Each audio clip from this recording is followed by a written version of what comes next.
Bonjour mes bien-aimés, soyez bénis encore en ce nouveau jour que Dieu nous accorde.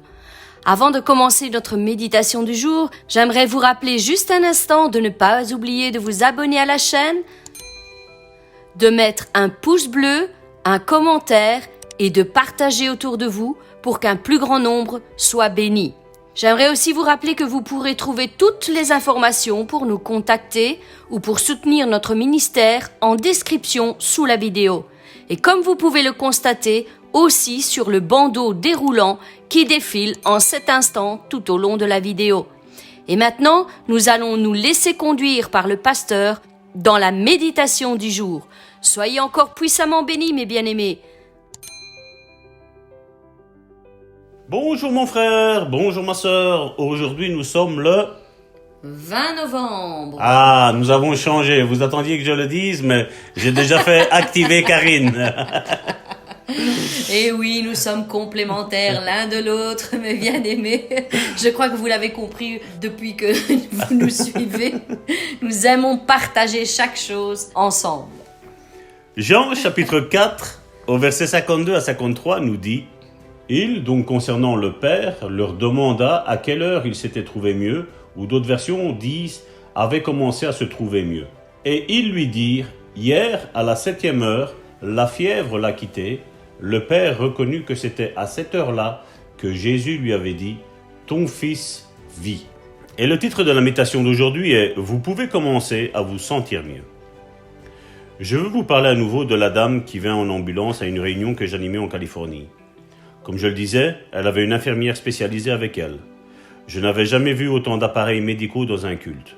Elle avait une assistance respiratoire qui faisait beaucoup de bruit. Sans cette machine, elle serait morte.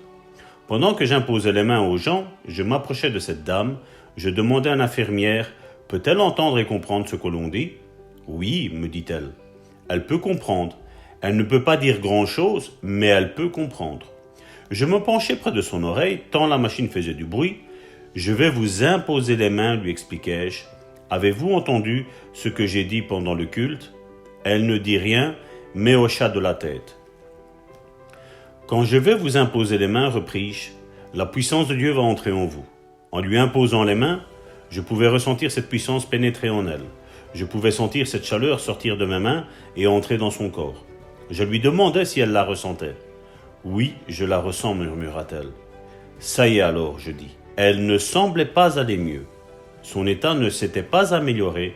La machine dut continuer à l'aider à respirer et elle était tout aussi impuissante qu'auparavant. Mais je savais avoir fait ce que Dieu m'avait dit de faire et elle affirma qu'elle croyait. On remit cette dame dans l'ambulance qui la remena chez elle.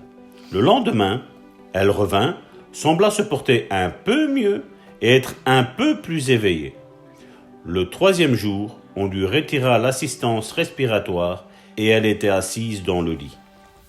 Après quelques jours, elle était hors du lit et circulait. Quand reçut-elle sa guérison et commença-t-elle à se trouver mieux? Le 3e jour? Non.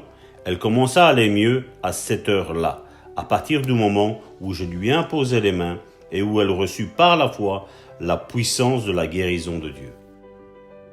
Vous savez, mon frère, ma sœur, je peux comprendre qu'on puisse être saisi quand on dit qu'on a une puissance qui se dégage de nos mains. Vous savez, même dans notre monde chrétien, on devrait se demander pourquoi la Bible nous dit qu'il faille imposer les mains aux malades et ceux-ci soient guéris. Vous savez, aujourd'hui, il y a toutes ces choses qu'on a faites. Vous vous rappelez, la semaine dernière, nous avons parlé des mouchoirs. Nous avons parlé de l'ombre qui touchait les malades à l'époque de Paul et qu'ils étaient guéris. Je ne sais pas si vous arrivez à imaginer pourquoi aujourd'hui tant de gens sont contre ce ministère de guérison. Je ne sais pas pourquoi vous n'arrivez pas à imaginer pourquoi même ce ministère de guérison est tant attaqué, tant décrié. Alors que comme nous le disions depuis le début, il ne faille pas avoir un ministère spécial pour dire d'imposer les mains et guérir les malades.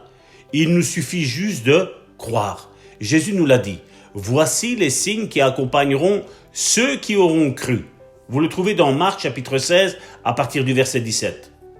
Il ne parle pas que ce soit des ministères spéciaux, un ministère puissant de quelque chose. Non, vous savez mon frère, ma sœur, recevoir le Saint-Esprit nous le dit.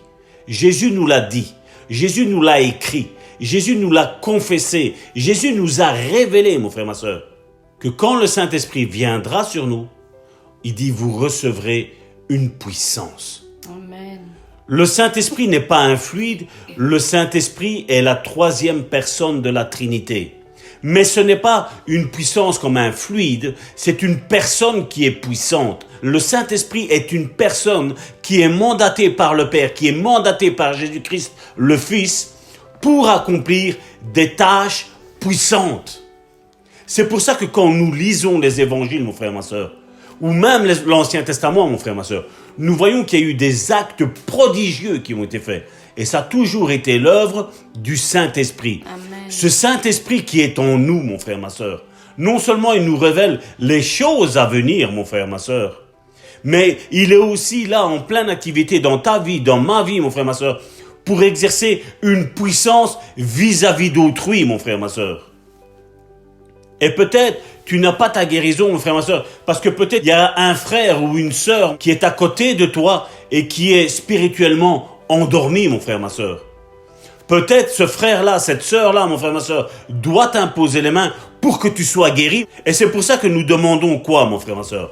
De partager ces émissions, mon frère, ma sœur, pour éveiller quelque chose dans la vie de ton frère, dans la vie de ta sœur, mon frère, ma sœur. C'est pour ça, partage ces émissions.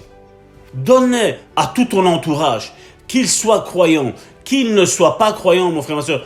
Envoie-lui Amen. Ces émissions, mon frère, ma sœur. Amen.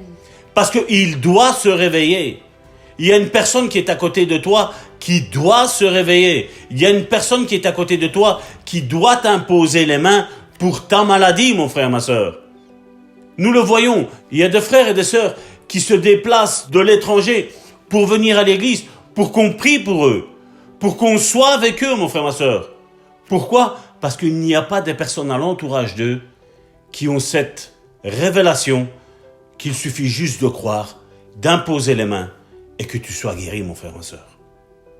C'est ce que Dieu veut faire, non seulement pour ta vie, mais que toi tu le fasses aussi pour ton frère et ta sœur, pour ceux qui sont dans ton entourage, qui croient ou qui ne croient pas au message de l'évangile. Bénis ton frère, bénis ta sœur. Amen. Bénis ceux qui ne croient pas en Dieu, bénis tes voisins. Même si tu es en dispute avec eux, bénis-les. Dieu va permettre une situation où Dieu va se servir de toi. Où normalement, toi, tu aurais dit non, je ne l'aiderai pas, je ne pourvoirai pas à ses besoins. Dieu va permettre une situation où tu vas être l'instrument qui va démontrer que toi, tu es différent. Que toi, tu as l'amour du Christ dans ta vie. Dieu permet toutes ces choses parce qu'il veut confondre les sages et les intelligents. Amen. Aujourd'hui, nous voyons de grandes églises. Gloire à Dieu pour les grandes églises. Mais quelle est la puissance qui émane de ces grandes églises? Combien savent qu'ils sont fils et filles de Dieu? Et je ne parle pas de scripturairement, mais qui ont réalisé dans leur vie qu'ils sont fils et filles de Dieu, qu'ils ont un ministère et qu'ils ont des dons à mettre au service des autres. C'est facile de prophétiser sur sa vie, mais essaye de prophétiser aussi sur la vie de ton frère et de ta sœur. Dis de bonnes choses, relâche des bonnes choses. Les autres te maudissent, toi bénis, mon frère, ma sœur. On n'éteint pas le feu par de l'essence. On éteint le feu avec de l'eau. Toi, prophétise sur sa vie. Quand lui te lâche des mauvaises paroles, toi relâche des bonnes paroles. Toi, dis-lui, moi je te bénis, je ne te maudis pas. Parce que ma source est une source d'eau claire. Ce n'est pas une source polluée. Ce n'est pas une source qui tantôt est claire et tantôt elle est polluée. Non, ma source est claire. Amen. Moi, je bénis. Amen. Peu importe ce que les autres disent de moi, moi, je bénis. Parce que vous allez voir, généralement, les personnes qui vous haïront, les personnes qui parleront mal de vous, mon frère, ma soeur, ce sont des personnes qui ne font jamais rien. Jamais rien pour les autres. Qui aspirent à recevoir et non pas à donner. Mais Jésus nous a dit qu'il y a plus de joie à donner qu'à recevoir, Alléluia. mon frère, ma soeur. Et quand tu as cette révélation, mon frère, ma soeur, ben là, tu te dis, voilà, peu importe ce que les gens disent de moi. Peu importe. Cette personne-là ne m'aime pas, moi je vais l'aimer. Cette personne-là est malade et elle ne m'aime pas, moi je vais aller, je vais lui demander, voilà, je vais prier pour toi, parce que je sais que mon Dieu guérit. Il guérit même ceux qui sont ennemis contre moi. Moi, je n'ai pas d'ennemis, mais je sais que des personnes sont mes ennemis. Mais moi, je m'importe peu de ces personnes-là. Je ne les regarde même pas, je n'y pense même pas. La seule chose que je fais, c'est que je bénis. Jésus m'a demandé de bénir. Jésus m'a demandé de nous aimer les uns les autres. Et bien souvent, nous passons à côté de bénédictions, mon frère, ma soeur, à cause des autres qui ne nous aiment pas. Moi, je refuse de m'asseoir à la table de la méchanceté. Amen. Moi, je m'assieds à la table de l'amour. Moi, je m'assieds à la table du pardon. Parce que oui, Karine l'a expliqué durant l'étude biblique qu'elle a fait sur la guérison, que le non-pardon est aussi une source de maladie. Le non-pardon est aussi un obstacle qui empêche de recevoir la guérison, mon frère, ma soeur. Et nous, on pourra dire, oui, mais j'ai raison dans cette histoire-là. Mon frère, ma soeur, est-ce que pour toi, rester sur ta position d'avoir raison, tu vas permettre au diable de te lier dans la maladie? Non, mon frère, ma soeur. Relâche le pardon. Comme je dis, Dieu ne nous appelle pas à nous haïr, à nous disputer. Non, Jésus a dit, aimons-nous les uns les autres. À quoi ça sert que j'aime une personne qui m'aime? Qu'est-ce que je vais en tirer? À quoi ça sert que j'invite une personne qui va pouvoir m'inviter à son tour? À quoi ça sert? Jésus nous a dit le contraire. Invite quelqu'un qui ne pourra pas te le rendre. Relâche ça, mon frère, ma soeur. C'est pas l'enseignement de Salvatore, c'est l'enseignement de Jésus. C'est ce que Jésus nous a demandé d'être. C'est ce que Jésus nous a demandé de faire, mon frère, ma soeur. Relâche, mon frère, ma soeur, tout ce qui t'empêche comme obstacle de recevoir ta guérison. Même si tu as raison, sur toute la ligne, de A à Z. Mais je sais, mon frère, ma soeur, si on est sincère avec soi-même, je sais que moi aussi, des fois, j'ai des fautes. Nous faisons tous des fautes, mon frère, ma soeur. Tous. Jésus l'a dit, que celui qui est sans péché jette la première pierre à cette femme qui était en état de péché. Personne n'a pu la jeter, ils ont été sincères. Crois-tu que tu as tout le temps eu raison de A à Z? Non, mon frère, ma soeur. Si tu es sincère, si tu n'es pas une personne orgueilleuse, tu diras, oui, voilà, j'ai des erreurs, j'ai commis moi aussi des erreurs. À quoi ça sert? À quoi ça sert de tenir cette rancune, cette haine en nous, qui est un obstacle pour nos guérisons, un obstacle pour nos bénédictions aussi, mon frère, ma soeur. La Bible nous le dit. Si quelqu'un a quelque chose contre qui que ce soit, qui ne s'attend pas à recevoir quelque chose, c'est Jésus qui l'a dit, c'est pas moi. Mon frère, ma soeur, les autres ont fait ce qu'ils ont fait. Toi, pardonne. Toi, pardonne parce que Dieu veut te bénir en cet instant. Cette personne a changé le bien en mal. Mon frère, ma soeur, c'est son problème, c'est pas toi qui payeras. Toi, du moment que tu es droit devant Dieu, Dieu veut te bénir. Et c'est la Bible qui nous le dit. Même si quelqu'un a quelque chose contre moi, si moi je ne pardonne pas, eh bien je ne suis pas béni. Donc mon frère, ma soeur, nous sommes là pour faire ces émissions pour que vous soyez bénis, pour que vous soyez guéris, pour que vous soyez restaurés, pour que vous soyez affranchis, mon frère, ma soeur, que vous soyez libres de vos chaînes. Alors mon frère, ma soeur, c'est un moment qui est peut-être dur aujourd'hui. Relâche ce pardon, parce que Dieu veut te bénir, et à cause de ce qui te tracasse, ce qui te tourmente là maintenant, Dieu ne peut pas te bénir, alors qu'il veut te bénir. Il veut te bénir. Donc relâche, dépose ça au pied de la croix.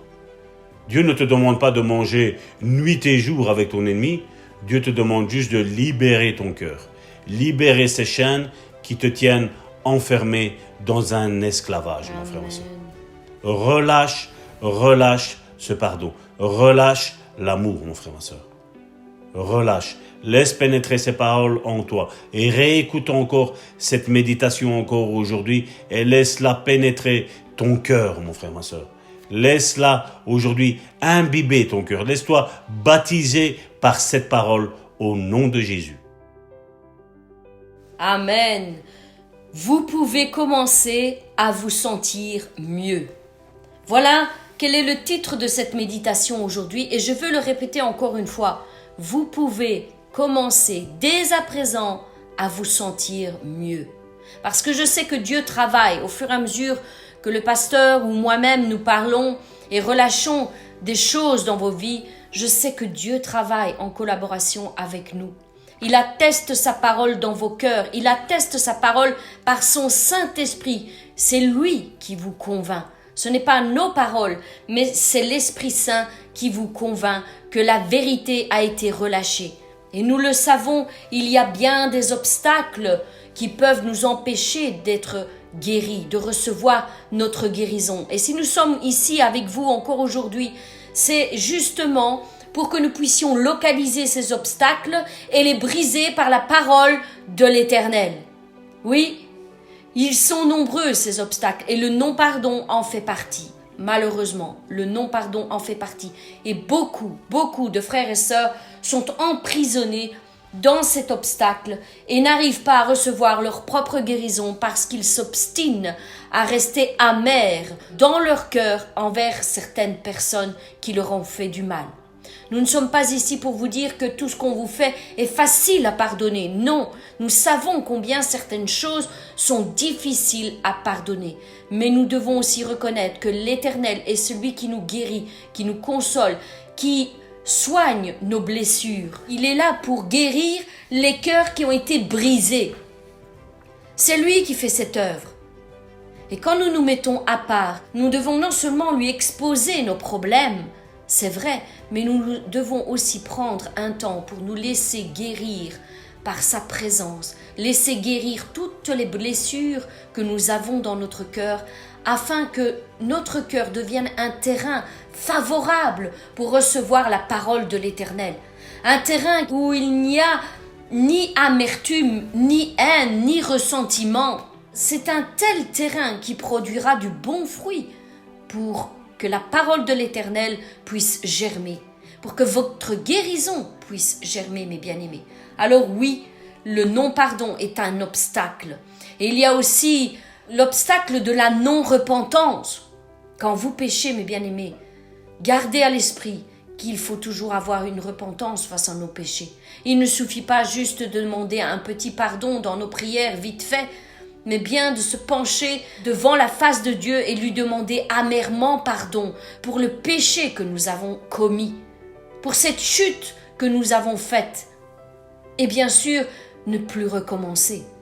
Il faut une sincère repentance quotidienne pour pouvoir obtenir la guérison divine. Quelqu'un qui pêche inlassablement et qui ne se repent jamais de ses péchés ne pourra pas obtenir la guérison divine. Parce qu'il n'est pas dans les conditions que Dieu nous demande. Nous devons nous repentir de toute chute, de tout mauvais pas que nous faisons, nous repentir sincèrement devant la face de Dieu et nous serons ainsi assurés que nous pourrons recevoir notre guérison. Alors je le répète encore, vous pouvez commencer dès à présent à vous sentir mieux. Amen. Oui, vous le pouvez, commencez déjà à vous sentir mieux. Laissez vos douleurs, laissez vos souffrances de côté. N'y pensez plus pendant un instant et commencez à vous sentir mieux parce que la parole de l'Éternel a été relâchée sur vos vies, parce que nous avons relâché l'onction de guérison sur vos vies. Vous savez, mes bien-aimés, il y a des récits dans la parole de Dieu qui nous montrent que le miracle n'a pas toujours été instantané dans la vie des malades qui se présentaient devant Jésus-Christ. Il y a cette histoire dans Marc 8, à partir du verset 22, qui disait que on lui amena un aveugle et on pria à Jésus de le toucher. Il prit l'aveugle par la main et le conduisit hors du village, puis il lui mit de la salive sur les yeux, lui imposa les mains et lui demanda s'il voyait quelque chose. Il regarda et dit « J'aperçois les hommes, mais j'en vois comme des arbres et qui marchent. » Jésus lui mit de nouveau les mains sur les yeux, et quand l'aveugle regarda fixement, il fut guéri et vit tout distinctement. Mais bien aimés, vous voyez dans ce récit, cet aveugle n'a pas vu instantanément clair. Il n'a pas reçu son miracle instantanément, mais Jésus dut lui imposer une nouvelle fois les mains sur les yeux afin qu'il puisse recevoir sa totale guérison. Oui, mes bien-aimés, la guérison peut être un miracle instantané, mais il faut que vous acceptiez qu'elle puisse être aussi un processus qui commence petit à petit à s'installer en vous et qui amène la guérison. Recevez ces paroles encore aujourd'hui, mes bien-aimés, et je vous le répète, vous pouvez commencer dès à présent, dès aujourd'hui, à vous sentir mieux. Vous le pouvez, vous le pouvez. Faisons ensemble cette bonne déclaration. À partir du moment où la puissance de guérison de Dieu entre dans mon corps, je commence à me trouver mieux. Et aujourd'hui, c'est ce que nous avons libéré, mon mari et moi, sur vos vies, mes bien-aimés. La puissance de la guérison a été libérée et elle se pose aujourd'hui dans vos foyers, sur vos cœurs et sur vos corps. Soyez guéris, recevez-la aujourd'hui. Et chaque jour, proclamez que peu importe comment je me sens ou comment cela semble être à l'extérieur, je vais de mieux en mieux. Je me rétablis jusqu'à ce que je vois pleinement la manifestation de ma guérison au nom puissant de Jésus-Christ. Je vous bénis, mes bien-aimés, qu'encore la grâce et la paix vous soient multipliées au nom puissant de Jésus-Christ. Quant à nous, nous nous retrouvons demain pour une nouvelle méditation. Soyez bénis.